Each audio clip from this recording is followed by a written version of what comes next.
Tell me about yourself. It sounds so simple, but most people either say too much or too little. They ramble, they forget important things, or they sound like they are reading from a CV.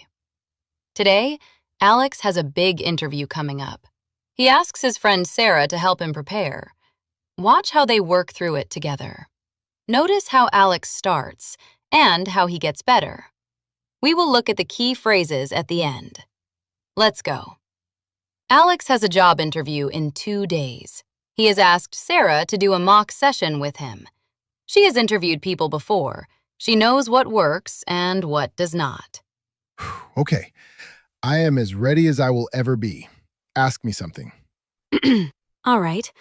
Tell me about yourself. Okay, so I am Alex. I have worked in marketing for about 6 years. I started as a content writer and then became a campaign manager, and now I lead a small team. I am applying for this job because I want to grow, and I think it is a good opportunity for me. Okay. Stop there. That bad? Not bad, but not great either. Do you want the honest version? That is why you are here. Okay. So the first problem, you started with, I am Alex. They already know your name. You do not need to say it. Start with what you do and what you bring, not who you are on paper. Right. Okay. Second, you listed things. Started here, moved there, now I do this. It sounds like a CV. A good introduction is not a list. It is a story. There should be a thread running through it. Why did you move from writing to campaigns? Why did you move into leadership? Those transitions are the interesting part. I never thought about it as a story. Most people do not. They just list facts. But the interviewer does not want facts. They can read your CV. They want to understand how you think, what drives you, whether you are someone they want to work with. So how do I make it a story?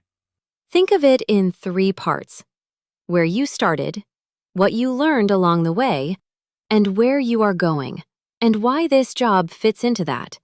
That is it. Past, present, future. Keep it to about 90 seconds. 90 seconds feels very short. It is.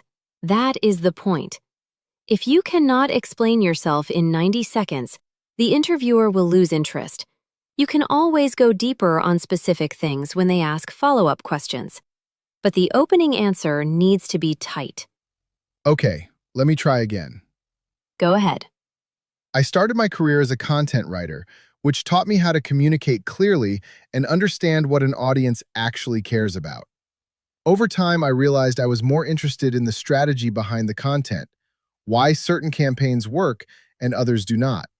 So I moved into campaign management. For the last 2 years, I have been leading a small team, which has been a completely different kind of challenge. I have had to learn how to get results through other people, not just by doing everything myself. I am looking for a role now where I can take that further, lead a bigger team, work on more complex campaigns, and have more of an impact on the overall direction. That is much better. Yeah? Yes, it had a shape. I could follow it. And the line, getting results through other people, not just by doing everything myself, that is a really strong line. It shows self-awareness. It shows you understand what leadership actually means. I did not plan that line. It just came out. The best lines usually do. But now you need to remember it, because that is a keeper. Write it down. Got it. Now, there is one more thing missing from your answer. What? Why them? You said you want a role where you can lead a bigger team and have more impact. But you did not connect that to the specific company you are interviewing with. The interviewer wants to feel like you chose them, not just that you are applying everywhere. Right. But how do I do that without sounding like I am just flattering them?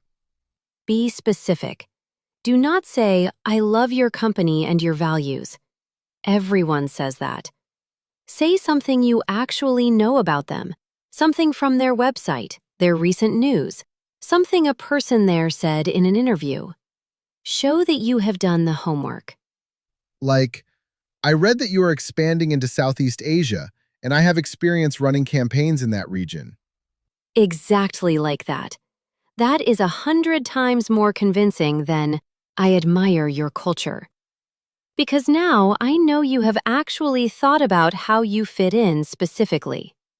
Okay, so add a specific reason why this company at the end. Yes, and keep it to 1 or 2 sentences. You do not need to prove you have read everything about them. Just enough to show you did not walk in blind. Let me try the whole thing one more time with that added. Go. I started my career as a content writer, which taught me how to communicate clearly and understand what an audience actually cares about. Over time, I realized I was more interested in the strategy, why certain campaigns work and others do not. So I moved into campaign management and eventually into leading a small team. That shift taught me a lot about getting results through other people rather than just doing everything myself. I am looking for a role now where I can take that further. I am particularly interested in this company because I saw that you are scaling your marketing team and moving into new markets. That is exactly the kind of environment I want to be building in. That is a very strong answer, Alex. Honestly? Honestly, it is clear, it has a narrative, it shows self-awareness, and it ends with a specific reason why you are here. If I were interviewing you right now, I would already be interested. What would you ask next? I would probably dig into the leadership part. Tell me more about getting results through other people, because that line stands out. So be ready to back it up with a real example. Right. So the introduction is really just the door opener. Exactly. It is not the whole conversation. It is the invitation to have the conversation. You want to leave them with enough to be curious, not so much that there is nothing left to ask. Leave them wanting more. Precisely. And one last thing. Do not memorize it word for word. Why not? I thought you wanted it tight. Tight does not mean scripted.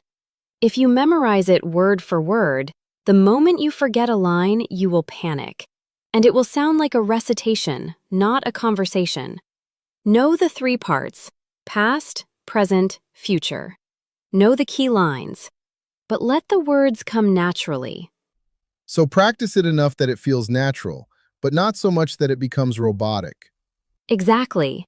You want it to sound like you are telling a story you know well, not reading from a script you wrote last night.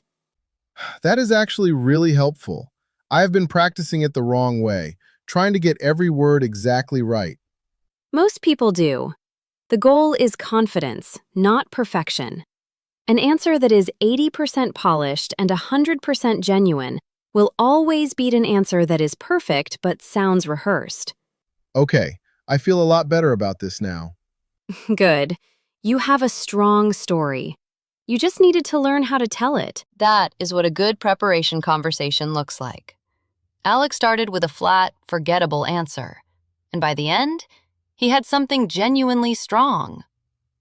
Now let's look at the key phrases. All right, let's quickly go over some of the key phrases from that conversation. Some of these are useful for interviews, but honestly, you can use them in many real-life situations. Just listen and notice how they feel. First phrase, it sounds like a CV. This means it feels like a list of facts, no personality. For example, your answer was okay, but it sounded like a CV. Second one, there should be a thread running through it. This means everything should connect, like one clear story. Good introductions have a thread running through them. The third one is, what drives you? This is about your motivation, your reason. The interviewer wants to understand what drives you. Fourth phrase is, past, present, future. A very simple way to structure your answer. Think of your answer as past, present, future. Fifth one, keep it tight. Say only what matters, no extra. A good introduction should be tight, 90 seconds maximum. Phrase 6. Getting results through other people. This is about teamwork and leadership. Leadership means getting results through other people. 7th useful phrase is, that is a keeper. Something so good you should remember it. That line was brilliant. That is a keeper. Phrase number 8. Show that you have done the homework. This means be prepared, be specific, show them you researched and learnt about them. 9th one is, leave them wanting more. Don't say everything. Say just enough to make them curious. A good introduction leaves them wanting more. And the last phrase is, confidence, not perfection. You don't have to be perfect. Just be clear and natural. The goal is confidence, not perfection. 10 phrases, all from one real conversation.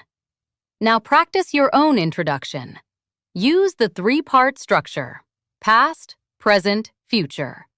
Keep it to 90 seconds and end with one specific reason why you want that particular job. That is the formula. It works every time. Tell me in the comments, what is the one thing you find hardest about talking about yourself in English? Is it knowing what to say or how to say it? And please subscribe my channel to improve your conversational English. See you in the next video.